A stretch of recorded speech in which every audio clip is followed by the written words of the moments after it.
are at the table with friends. Yeah, a little bit of a rebranding. Don't get caught up in semantics. We're all good. However, if you're here and you haven't already, before you leave, consider hitting that sub button. It's early. It's early, peeps. It's early. Hit the bell to stay notified, and give me a thumbs up. Hit the like if you like the content that I'm putting out there. Alright, it's a special day for me. However, I've got some people coming over, so I'm going to make food that they enjoy. Yeah, because I'm just that person. What are we making? I've got three meatloaf recipes that are highly requested and absolutely divine. So although 2 of them have made it into a cookbook, this is one that I am forever evolving and working on. This is for a lovely gentleman who absolutely adores my meatloaf, and I'm thinking about calling it the Holy Mecca because it's like a whole bunch of all the good things that I have. So we're making the Holy Mecca Meatloaf. This is for you. Alright, so let's get started, shall we? First things first, we're going to get our saute pan here with a tablespoon of olive oil, 2 cups of finely grated carrots, and 1 onion finely diced. When you get that going, come back and see me. Alright, so I've got my onions in. I'm going to let them sweat for about 30 seconds, and then I'm going to add my 2 cups of finely grated carrots.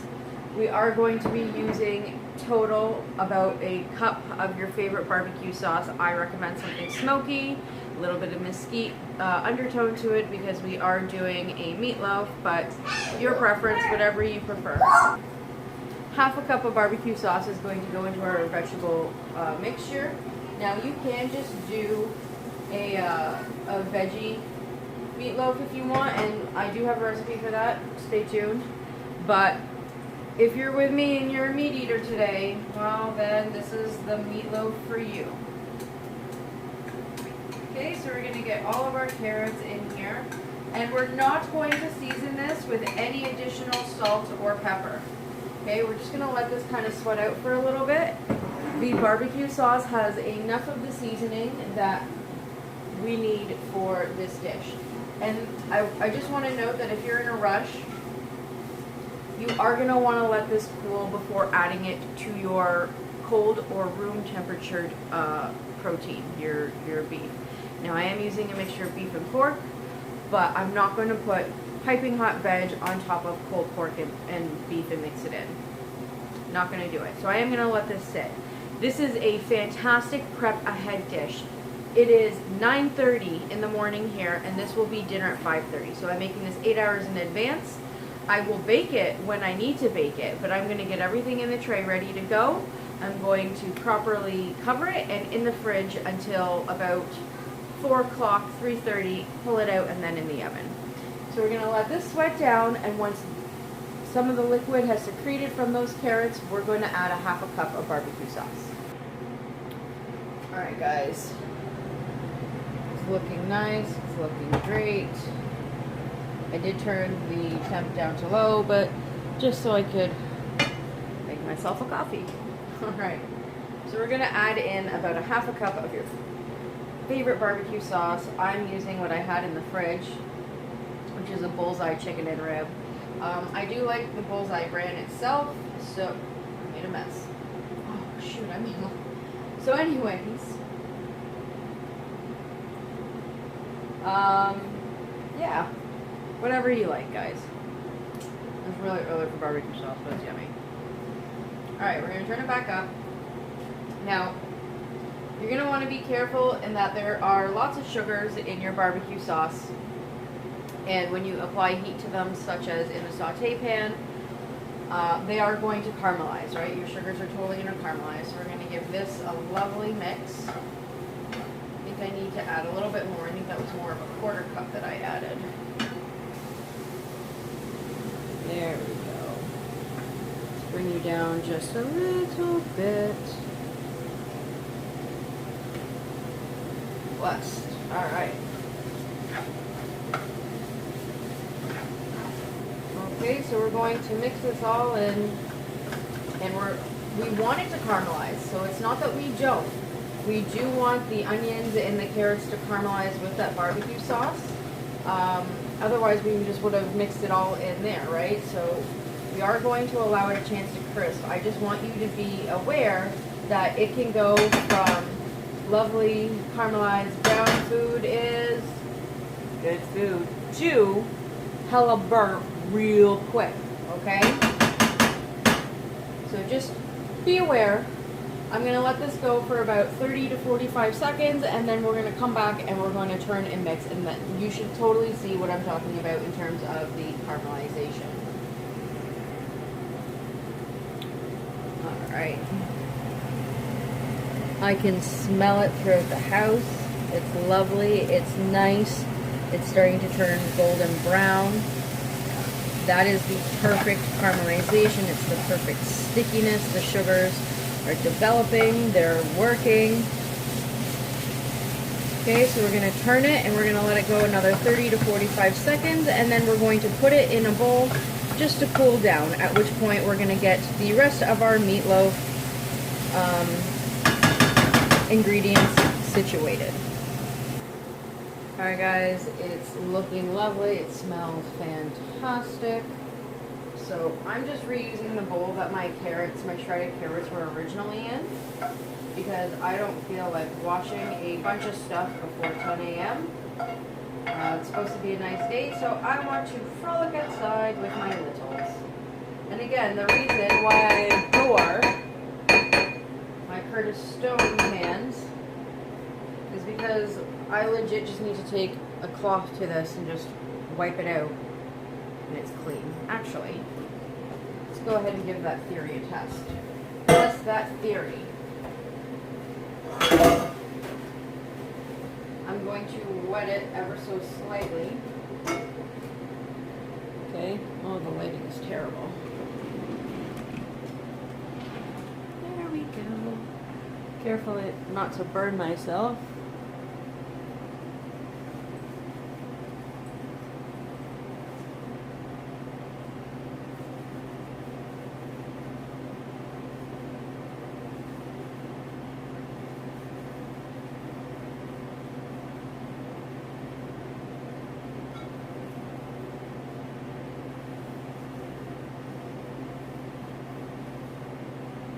And my pan, she's clean, good to go for another use. Alright, so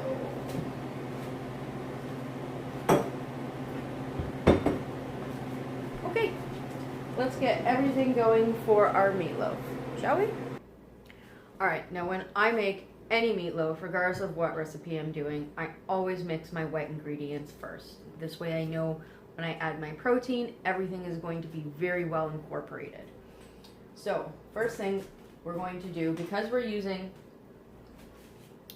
about a pound of beef and a package of pork, I am doing a beef pork mix. It's probably one of the best for meatloaf, but for each package of meat, I use 1 egg. Okay, so for you singles out there who want to make a smaller meatloaf for yourselves, for every pack of meat, it's 1 egg. Okay, so you can totally split this recipe in half. Cool beans, no bones about it. It's so easy to do. So what we're going to do is we're going to crack in. I'm going to do this over the sink. Pause. I like cracking eggs over the sink because then I can wash my hands when I'm done. All right. We've got the eggs. Now, to this I always add my barbecue sauce, because my barbecue sauce here is pretty much at its end. And I really want to use the rest of this flavoring. I'm going to add my ½ cup of milk just into the bottle of barbecue sauce so I can give it a good shake to make sure I get out all of that barbecue sauce. So we're adding a ½ cup of milk. If you are doing a smaller recipe, add in the ¼ cup.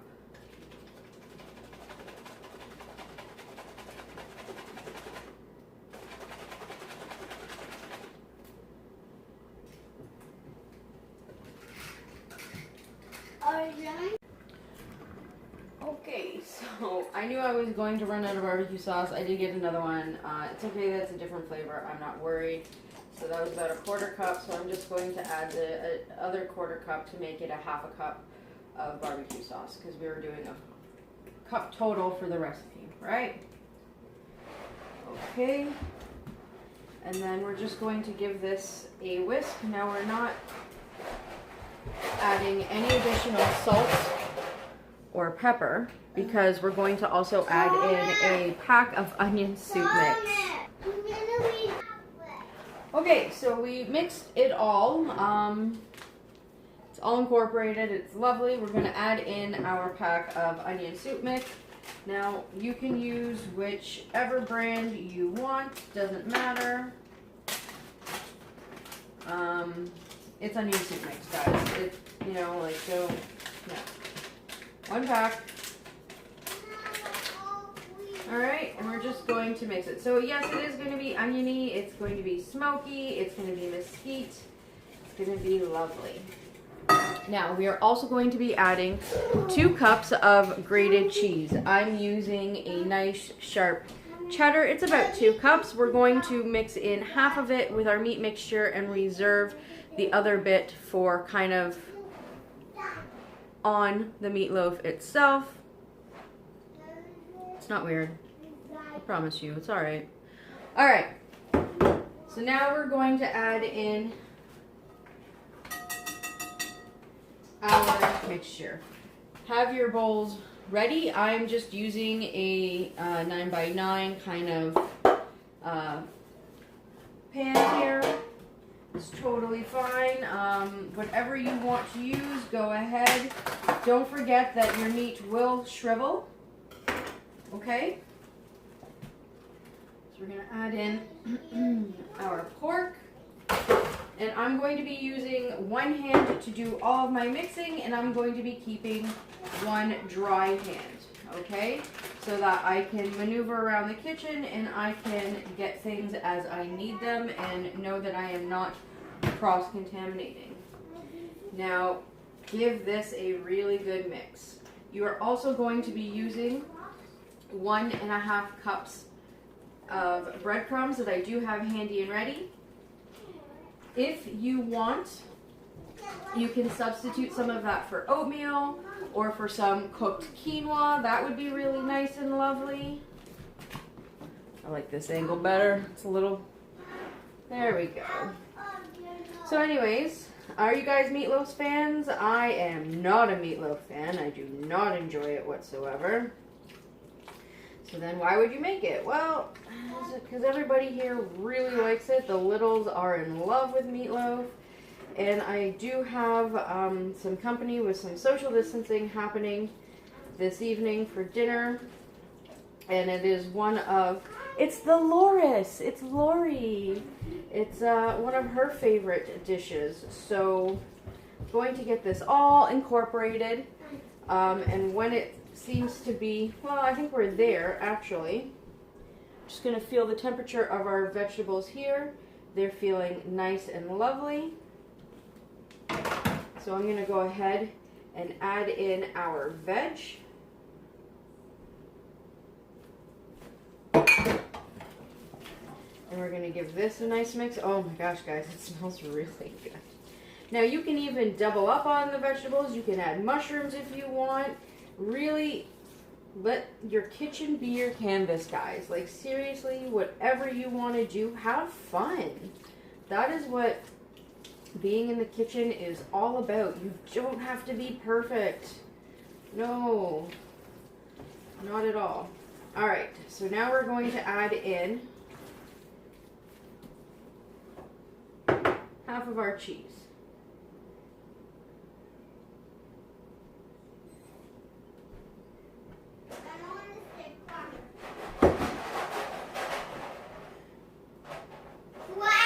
Well, that happened. So we're going to add in half of our cheese and we're going to give it a nice mix. Alright, so our meat is all incorporated. You can see it's very wet. We're going to add in our breadcrumbs. And I'm going to do half at a time just so I know that everything is really incorporated properly.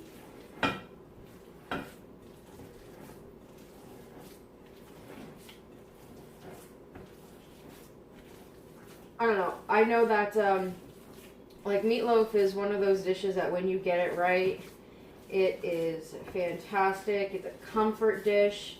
Most people are like, oh my god, that's amazeballs. So, I've got a few meatloaf recipes. Like I said, this is my third. And, yeah, I've been developing them for quite some time. Okay, so what you're going to notice is that as you add the breadcrumbs and you're mixing it, you'll know you'll have the right amount because you'll feel the wetness go away, but it'll still be moist and it'll be a little bit more dense. Now, if you add a ton more breadcrumbs or too many, you will have a very heavy, very dense meatloaf when it's cooked. We don't want that. Now, the reason for the cheese is because it's also going to help add in some additional moisture when it's cooking, as is the vegetables that we did with the barbecue sauce. See, it's getting a little, it's perfect, guys. It's perfect. And it smells lovely. So now we're just going to get this in the pan. All right. And don't forget, you can pack it in there nice and tight because it is, see, this is why we sanitize. It is going to shrivel considerably, right? Meat is going to do that when it cooks, so don't feel like, oh my god, I have so much in my pan. No, because it will, the whole circumference of this meat will just shrivel, okay? It absolutely will. Now, this is not my normal meatloaf pan. Normally I have those like old school ghetto like white and black ones, which is cool beans, but we cleaned out the basement during this whole Bud Light time, and we ended up donating a bunch of our kitchen stuff to a abused women's shelter.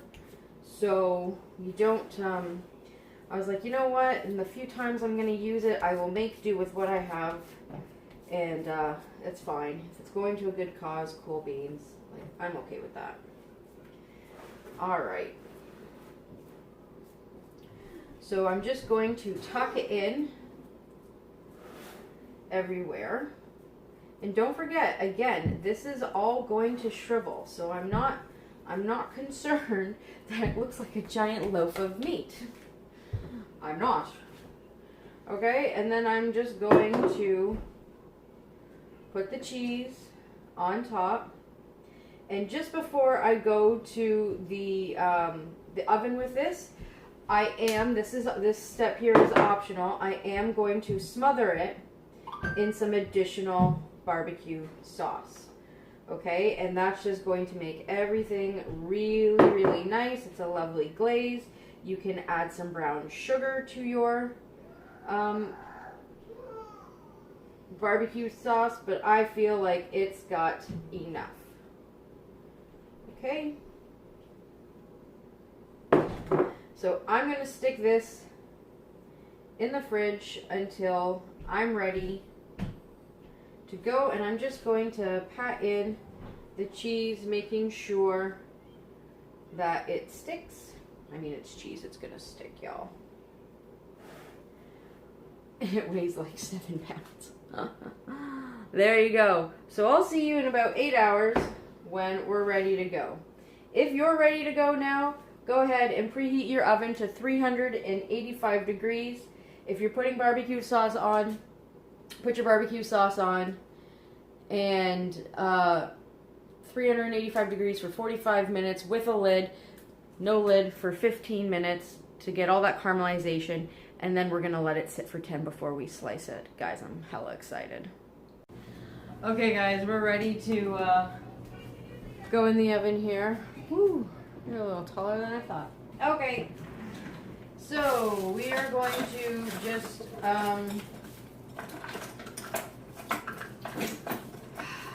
barbecue sauce. So you can mix it with a honey, you can mix it with a brown sugar if you want. I'm totally cool beans, just going on just like this. Okay? So it looks like a lot, but we're gonna smoosh it. Okay? So don't worry how it looks. It's going to taste delicious, and at the end of the day, y'all, don't forget your meat's going to shrink, and as long as it's yummy, that's all that matters.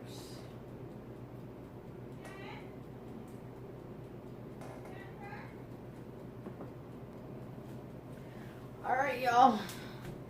There we go. Smells yummy. Now I've never done two things in my Curtis Stone oven before, so Mr. Curtis Stone, we're going to put you to the test. This feels really heavy. I'm very nervous. Very nervous. Very, very nervous. So we're going to drop the heat down to 385 degrees. If I need to move it into the bigger oven, I will, but hopefully not because I got bread going. We'll see you soon in about 45 minutes.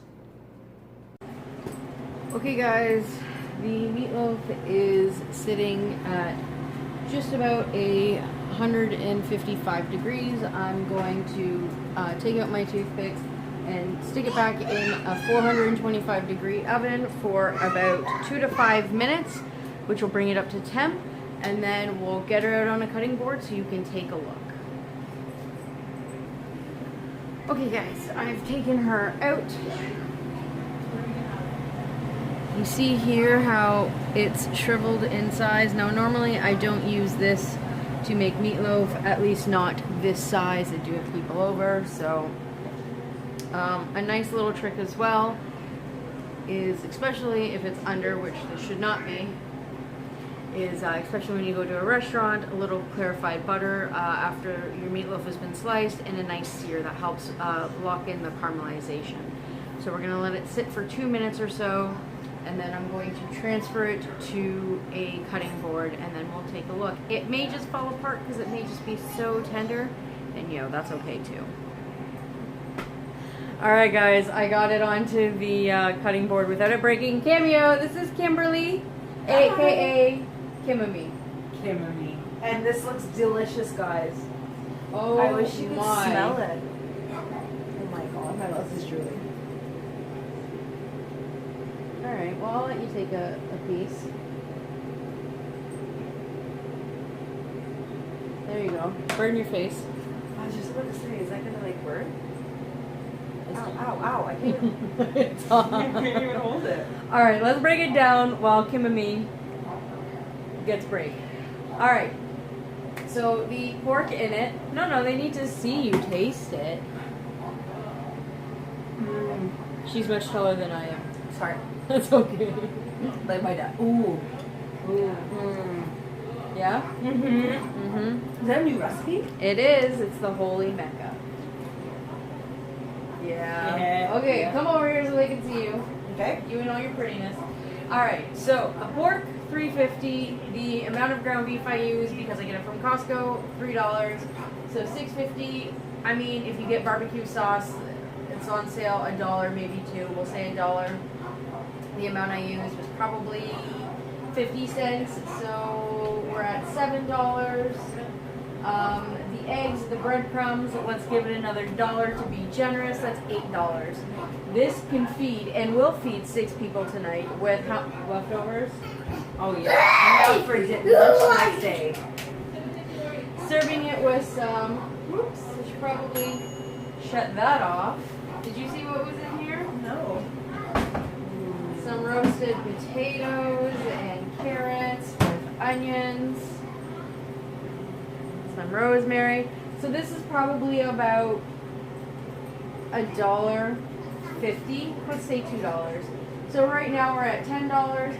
I did make bread. That cost me $2 as it does every time. So we're at $12. And a spinach salad altogether another $2. So $14. I'm just feeding 6 with leftovers. Y'all want some? I'm saying, you want some? No, I do. Yeah. Alright guys, As always, just hang that for 1 second. If you like the content that I'm putting out, give me a thumbs up, like the video, share, subscribe, hit the bell to stay notified when I upload every Monday, Thursday, and Sunday with bonus content. Yay! And from my kitchen to yours, my foodie friends. Enjoy. We'll see you in the next video.